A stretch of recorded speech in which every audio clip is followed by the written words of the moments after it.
ത്രിയേക ദൈവത്തിന് സ്തുതി.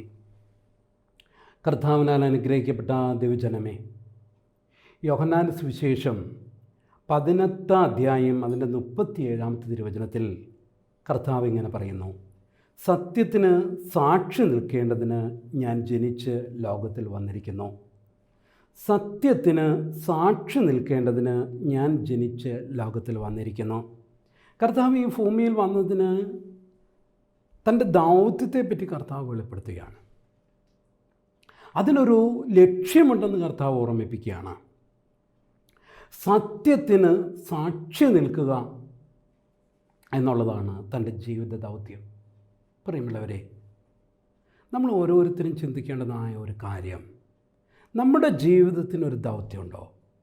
എന്താണ് നാം നമ്മുടെ ജീവിതത്തിലൂടെ പൂർത്തിയാക്കുവാൻ വേണ്ടി ആഗ്രഹിക്കുന്ന കാര്യം?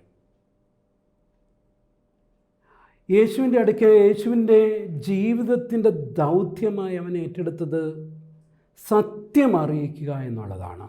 യേശു പറഞ്ഞു, സത്യം അറിയുകയും സത്യം നിങ്ങളെ സ്വതന്ത്രരാക്കുകയും ചെയ്യും.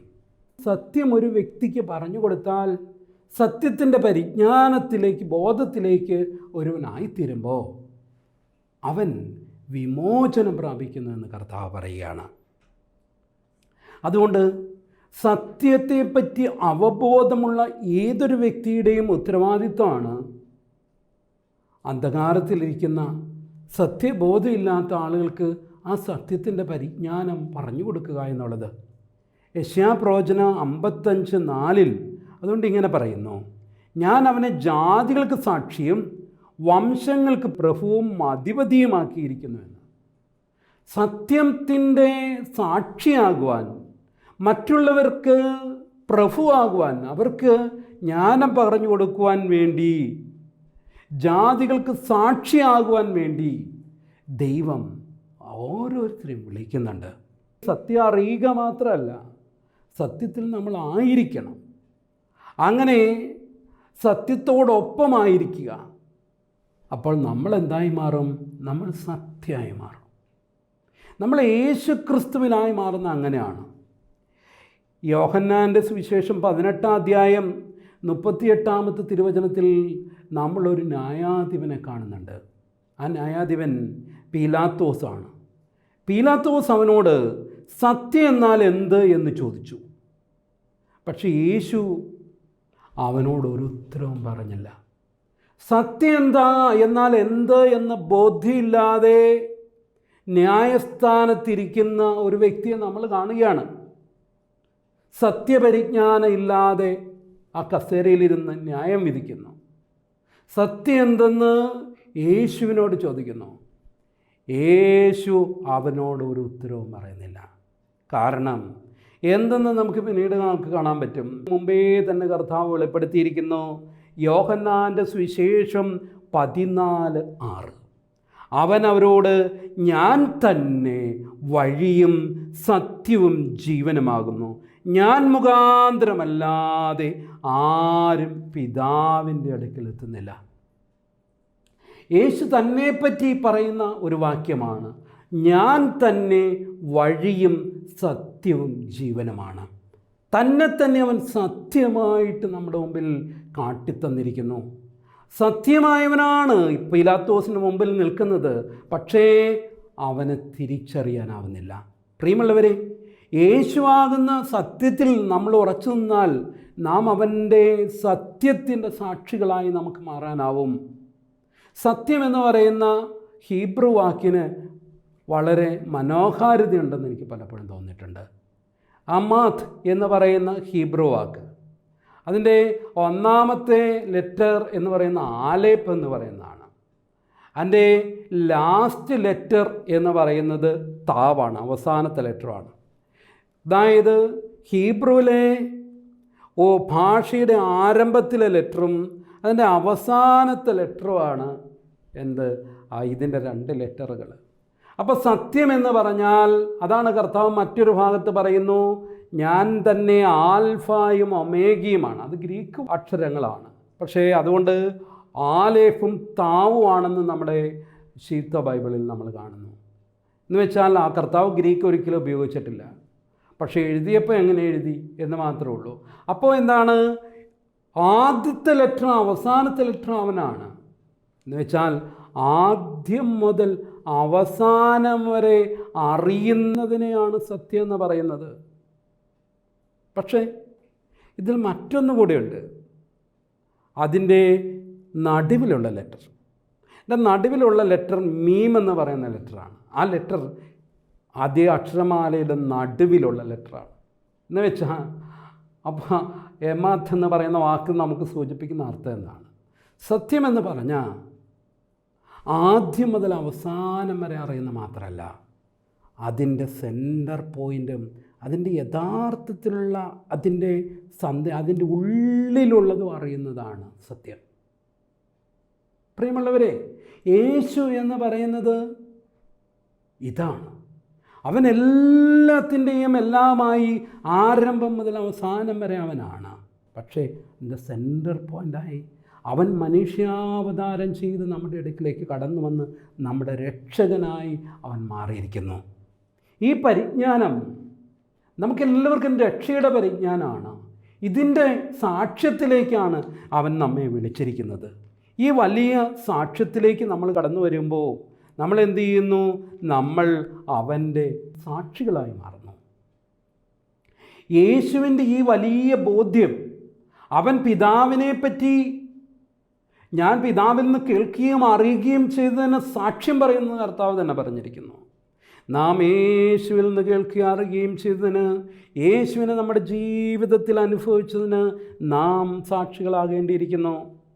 ലൂക്കോസിൻ്റെ സുവിശേഷം 24 അതിൻ്റെ 46 മുതൽ 48 വരെയുള്ള വാക്യങ്ങളിൽ നാം ഇങ്ങനെ കാണുന്നു: ക്രിസ്തുവും കഷ്ടം അനുഭവിക്കുകയും 3-ാം നാൾ മരിച്ചവരുടെ ഇടയിൽ നിന്ന് ഉയർത്തെഴുന്നേൽക്കുകയും അവൻ്റെ നാമത്തിൽ മാനസാന്തരവും പാപമോചനവും യെരൂശലേമിൽ തുടങ്ങി സകല ജാതികളിലും പ്രസംഗിക്കുകയും വേണമെന്നിങ്ങനെ എഴുതിയിരിക്കുന്നു.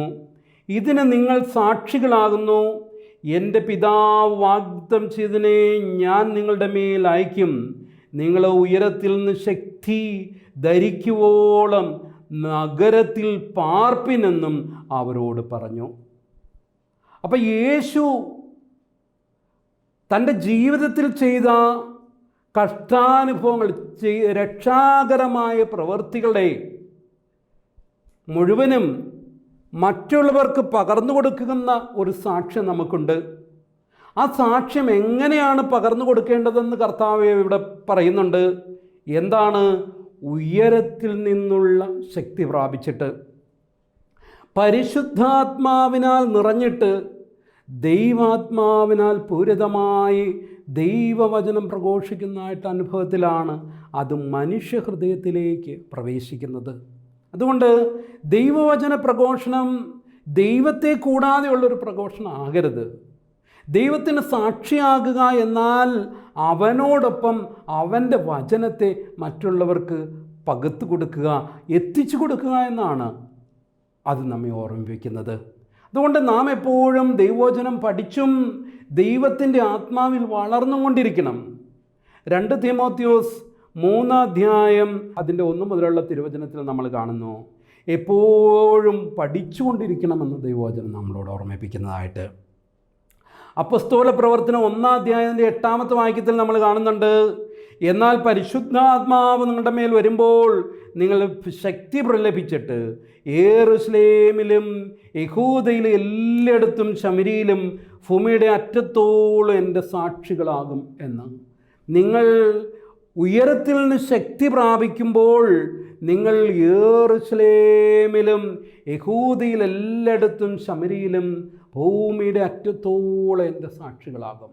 ലോകത്തിൻ്റെ എല്ലായിടത്തും നമ്മൾ കടന്നു ചെല്ലുന്ന സകലയിടത്തും നമ്മെ ദൈവത്തിൻ്റെ സാക്ഷിയാക്കി മാറ്റുന്നത് എന്താണെന്നറിയാമോ? സത്യത്തെ പറ്റിയുള്ള പരിജ്ഞാനം. സത്യത്തിൻ്റെ പരിജ്ഞാനം നമുക്ക് നൽകുന്നത് എന്താണെന്നറിയാമോ? സത്യത്തിൻ്റെ ആത്മാവ്. സത്യത്തിൻ്റെ ആത്മാവിനാൽ നമ്മൾ നിറയുമ്പോൾ സത്യത്തിൻ്റെ സാക്ഷിയായി അവൻ നമ്മെ രൂപാന്തരപ്പെടുത്തുന്നു. യേശുവിനെ പറ്റിയുള്ള അറിവ് മറ്റൊരുവിനെ രക്ഷിച്ചെടുക്കുന്നതിനുള്ള മുഖാന്തരമാണ്. അനേകരെ വിമോചനത്തിൻ്റെ അനുഭവത്തിലേക്ക് കൊണ്ടു ചെന്നടുപ്പിക്കുന്ന ഒരു വലിയ അറിവാണത്. യോഹന്നാൻ 1 അതിൻ്റെ 40 തിരുവചനത്തിൽ നമ്മൾ കാണുന്നുണ്ട്. യോഹന്നാൻ പറഞ്ഞത് കേട്ട് അവനെ അനുഗമിച്ച 2 ശിഷ്യന്മാരിൽ ഒരുത്തൻ ശീമോൻ പത്രോസിൻ്റെ സഹോദരനായ അന്ത്രയോസ് ആയിരുന്നു എന്ന്. അവൻ തൻ്റെ സഹോദരനായ ശീമോനെ ആദ്യം കണ്ട് അവനോട്, ഞങ്ങൾ മശിഹ എന്ന് വെച്ചാൽ യേശുവെ കണ്ടെത്തിയിരിക്കുന്നെന്ന് പറഞ്ഞു. അവനെ യേശുവിൻ്റെ അടുക്കൽ കൊണ്ടുവന്നു. യേശുവനെ നോക്കി, നീ യോഹന്നാൻ്റെ പുത്രനായ ശീമോൻ എന്നുവാകുന്നു, നിനക്ക് കേഫ എന്ന് പേരാകുമെന്ന് പറഞ്ഞു. അത് പത്രോസ് എന്നാകുന്നു. അന്ത്രയോസിൻ്റെ അനുഭവം നോക്കുക. അന്ത്രയോസ് മറ്റൊരാളുടെ സാക്ഷിയാണ് കേട്ടത്, യോഹന്നാൻ സ്നാപകൻ്റെ. ഇതാ ലോകത്തിൻ്റെ പാപത്തെ ചുമക്കുന്ന ദൈവത്തിൻ്റെ കുഞ്ഞാട്. ഈ സാക്ഷ്യം കേട്ട് അവൻ്റെ ശിഷ്യന്മാർ യോഹന്നാൻ്റെ പിന്നാലെ നടന്ന് അന്ത്രയോസ് യേശുവിൻ്റെ പിന്നാലെ പോവുകയാണ്.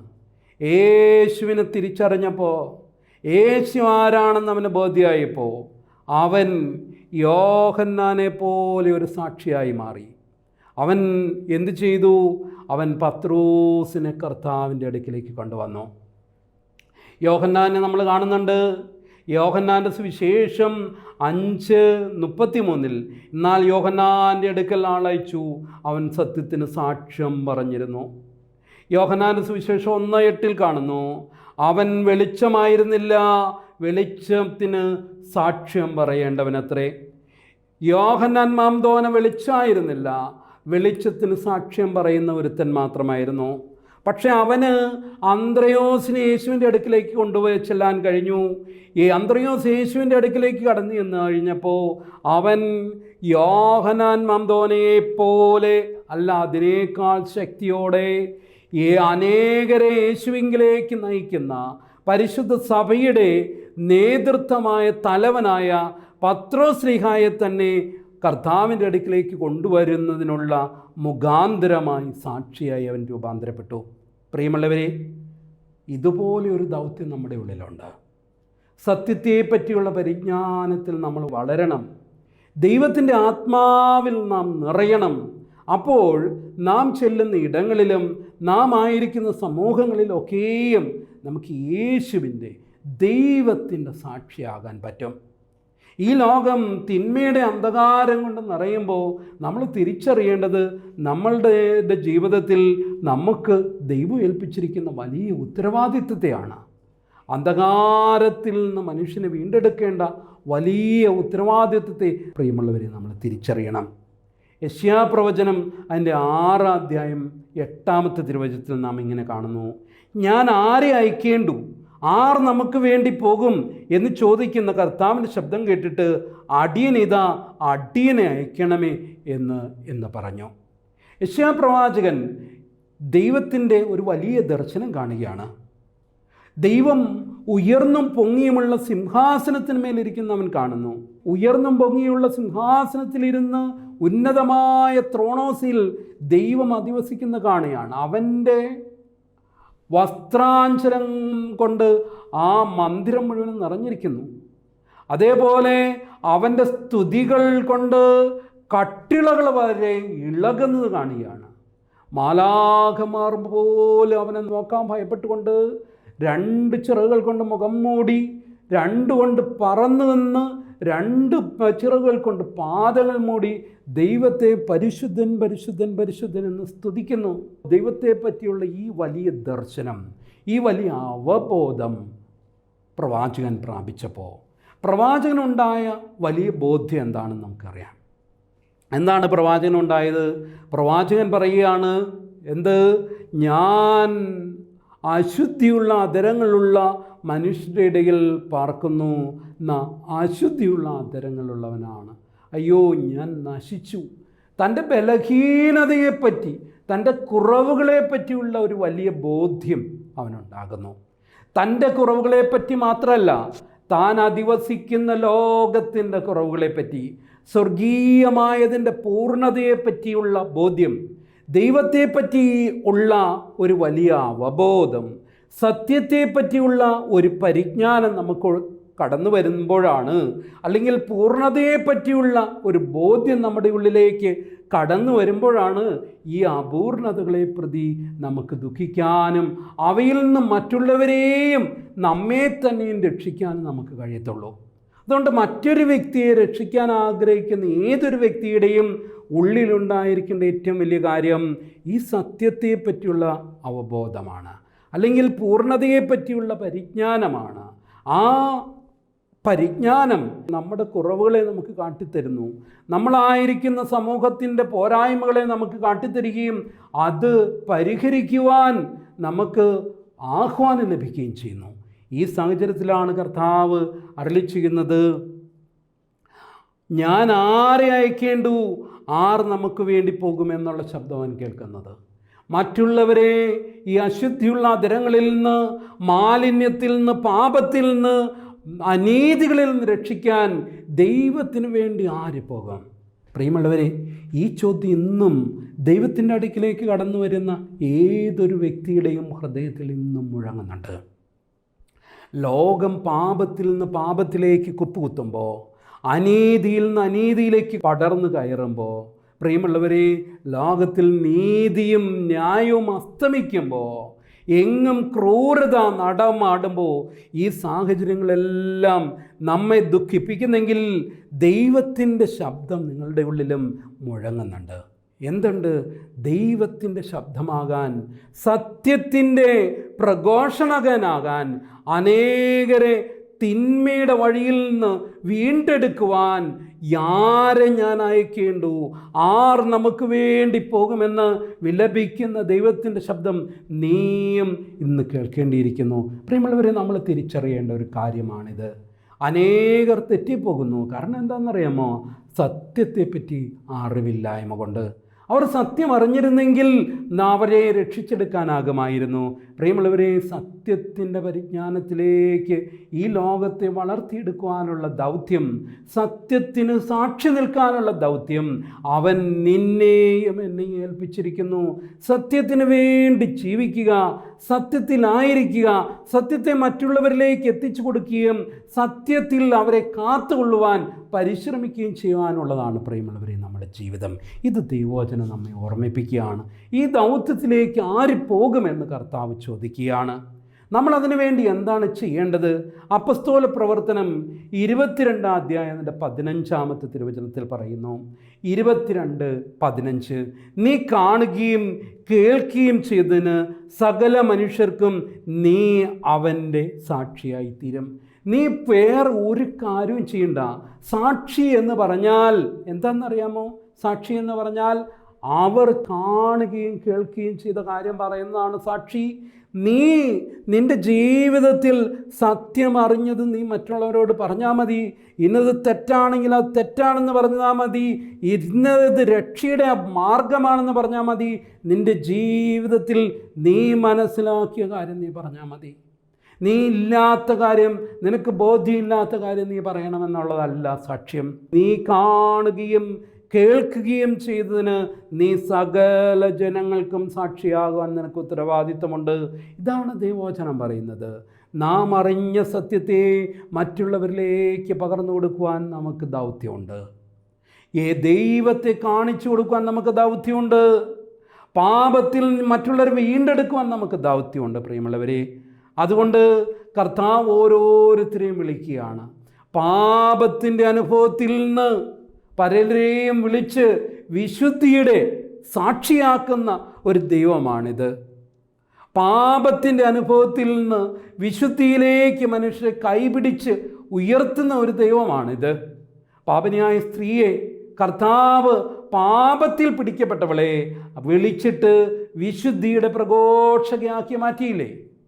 തൻ്റെ ഉയർപ്പിൻ്റെ പ്രഘോഷണം പറയാൻ അവളെ ഏൽപ്പിച്ചില്ലേ? യഥാർത്ഥത്തിൽ അവൾക്ക് അവളുടെ ഉയർപ്പ് കൂടെയല്ലേ അവളെ പ്രഘോഷിച്ചേ? മരണത്തിൻ്റെ അവസ്ഥയിൽ നിന്ന് വീണ്ടെടുപ്പിൻ്റെ നാഥനാണ് അവൻ.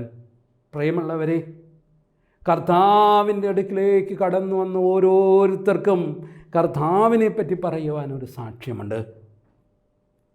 പൗലോസ്ലീഹായുടെ ജീവിതത്തിലേക്ക് നോക്കുക. അപ്പസ്തോല പ്രവർത്തനം 26:16, നീ ഉപദ്രവിക്കുന്ന കർത്താവാകുന്നു ഞാൻ, എങ്കിലും നീ എഴുന്നേറ്റ് നിവർന്നു നിൽക്കുക, നീ എന്നെ കണ്ടതിനും ഞാൻ നിനക്ക് പ്രത്യക്ഷനായിരിക്കുന്നതിനും നിന്നെ ശുശ്രൂഷകനും സാക്ഷിയുമായി നിയമിപ്പാൻ ഞാൻ നിനക്ക് പ്രത്യക്ഷനായി എന്ന് പറയുകയാണ്. പരിശുദ്ധ സഭയെ ഉപദ്രവിക്കുവാൻ വേണ്ടി പുറപ്പെട്ട ശൗൽ എന്ന ചെറുപ്പക്കാരന് കർത്താവ് തന്നെ പ്രത്യക്ഷനായിട്ട് അവൻ്റെ ജീവിതാനുഭവം, പിന്നീട് യേശുക്രിസ്തുവിനെ അവൻ എങ്ങനെ തിരിച്ചറിഞ്ഞു എന്നുള്ളത് ലോകം മുഴുവനും സാക്ഷിയാകുവാൻ കർത്താവിൻ്റെ സാക്ഷിയാക്കി അവനെ നിയോഗിക്കുന്നു, അവനെ നിയമിക്കുന്നു. അതുകൊണ്ട് നീ എഴുന്നേറ്റ് നിവർന്നു നിൽക്കുക. നീ കണ്ടതിനും ഞാൻ നിനക്ക് പ്രത്യക്ഷനായി എന്നതിനും നീ സാക്ഷിയാക്കുവാൻ വേണ്ടി ഞാൻ നിനക്ക് പ്രത്യക്ഷനായി എന്ന് കർത്താവ് പറയുന്നു. അപ്പസ്തോല പ്രവർത്തനം 23:11. രാത്രിയിൽ കർത്താവ് അവനോട്, നീ എന്നെക്കുറിച്ച് യെരൂശലേമിൽ സാക്ഷീകരിച്ചതുപോലെ റോമിലും സാക്ഷീകരിക്കേണ്ടതാകുന്നു എന്ന് അരുളി ചെയ്തു.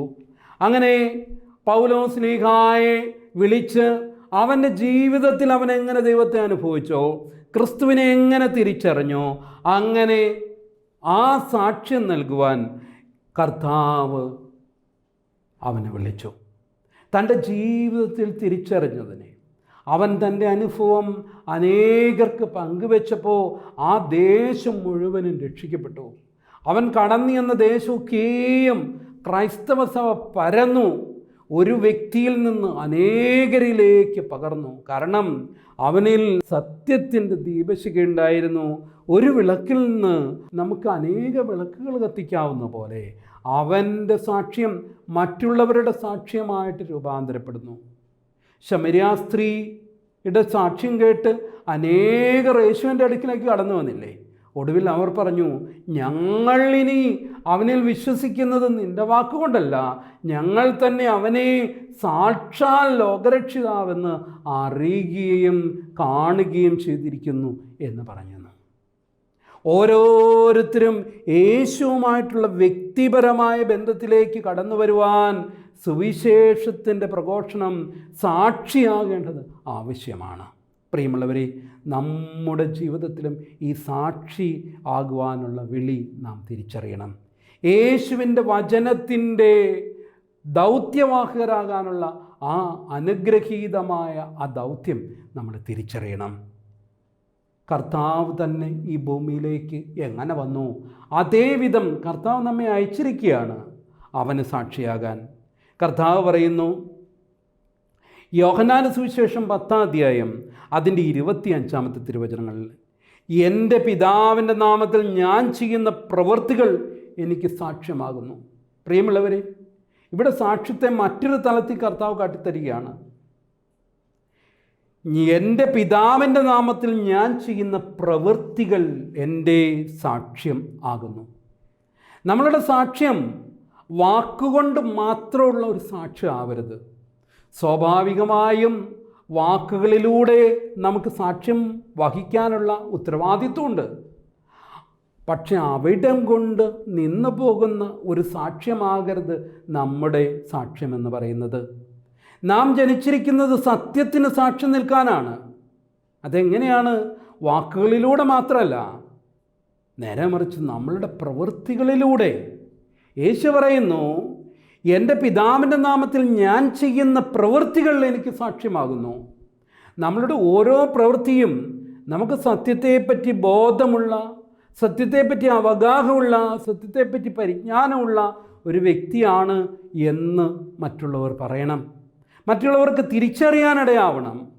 നമ്മെ നോക്കി ആ വ്യക്തിക്ക് സത്യമുള്ളവനാണ്, സത്യമുള്ളവളാണ് എന്ന് പറയുന്നെങ്കിൽ അത് നമ്മളെ പറ്റിയുള്ള സാക്ഷ്യമാണ്. അത് നമ്മുടെ പ്രവൃത്തികൾ മറ്റുള്ളവർക്ക് സാക്ഷ്യത്തിൻ്റെ പ്രവൃത്തിയായി മാറണം. 1 യോഹന്നാൻ അതിൻ്റെ 3-ാം അധ്യായം 18-19, കുഞ്ഞുങ്ങളെ, നാം വാക്കിനാലും നാവിനാലും അല്ല, പ്രവൃത്തിയിലും സത്യത്തിലും തന്നെ സ്നേഹിക്കുക. നാം സത്യത്തിൻ്റെ പക്ഷത്ത് നിൽക്കുന്നവർ എന്ന് ഇതിനാൽ അറിയും എന്ന് പറയുകയാണ്. നമ്മുടെ സ്നേഹത്തിൻ്റെ പ്രവൃത്തികൾ, നമ്മൾ സ്നേഹത്തെ സുവിശേഷിക്കുന്നവർ, സ്നേഹത്തെ ഉപദേശിക്കുമ്പോൾ എന്തുമാത്രമായാൽ പോരാ, വാക്കിനാലും നാവിനാലും മാത്രം പോരാ എന്ന് യോഹന്നാൻ ശ്ലീഹ ഓർമ്മിപ്പിക്കുന്നു. പിന്നെ എന്തിനാലാകണം? നമ്മുടെ പ്രവൃത്തിയിലായിരിക്കണം, നാം സത്യത്തിലായിരിക്കണം. പ്രിയമുള്ളവരെ, അതുകൊണ്ട് സത്യത്തിന് സാക്ഷിയാകുക എന്ന് പറഞ്ഞാൽ സത്യത്തിൽ പൂർണ്ണമായി വിശ്വസിച്ച്, സത്യത്തിൽ സഞ്ചരിച്ച്, സത്യത്തിൻ്റെ ജീവിതം നയിക്കുക എന്നാണ്. മറ്റൊരർത്ഥത്തിൽ നമ്മൾ സത്യമായി തീരുക എന്നുള്ളതാണ്. അതുകൊണ്ട് കർത്താവ് പറഞ്ഞു, നിൻ്റെ ഉവ്വ് ഉവ്വ് എന്നും ഇല്ല ഇല്ല എന്നുമായിരിക്കട്ടെ. ഇതിനപ്പുറമായത് ദുഷ്ടനിൽ നിന്ന് വരുന്നു. നമ്മുടെ വാക്കുകൾ ഉവ്വ ഉവ്വ എന്നും ഇല്ല ഇല്ല എന്നും ആണെങ്കിൽ, നമ്മുടെ ജീവിതത്തിലെ വാക്കും പ്രവൃത്തിയും തമ്മിൽ അന്തരമില്ലാത്ത ഒരു ജീവിതം നമുക്കുണ്ടെങ്കിൽ, നമുക്കറിയാവുന്ന കാര്യത്തെപ്പറ്റി വളരെ വ്യക്തമായി മറ്റുള്ളവരോട് പറഞ്ഞു കൊടുക്കുന്നെങ്കിൽ ദൈവത്തിൻ്റെ സാക്ഷിയായി മാറുവാൻ നമുക്കിടയായിത്തീരും. പ്രിയമുള്ളവരെ, നമുക്ക് സാക്ഷി നിൽക്കേണ്ടത് സത്യത്തിനാണ്. ആ സത്യമെന്ന് പറയുന്നത് ക്രിസ്തു തന്നെയാണ്. ആ സത്യമായവനെ നമ്മുടെ ജീവിതത്തിൽ ഉൾക്കൊള്ളുവാൻ, ആ സത്യത്തിൻ്റെ സാക്ഷ്യം ലോകത്തിലെല്ലായിടത്തും എത്തിക്കുവാൻ ദൈവം നമ്മെ ഓരോരുത്തരെയും ശക്തീകരിക്കട്ടെ എന്ന് ആശംസിക്കുന്നു, പ്രാർത്ഥിക്കുന്നു. ദൈവം നിങ്ങളെ അനുഗ്രഹിക്കട്ടെ.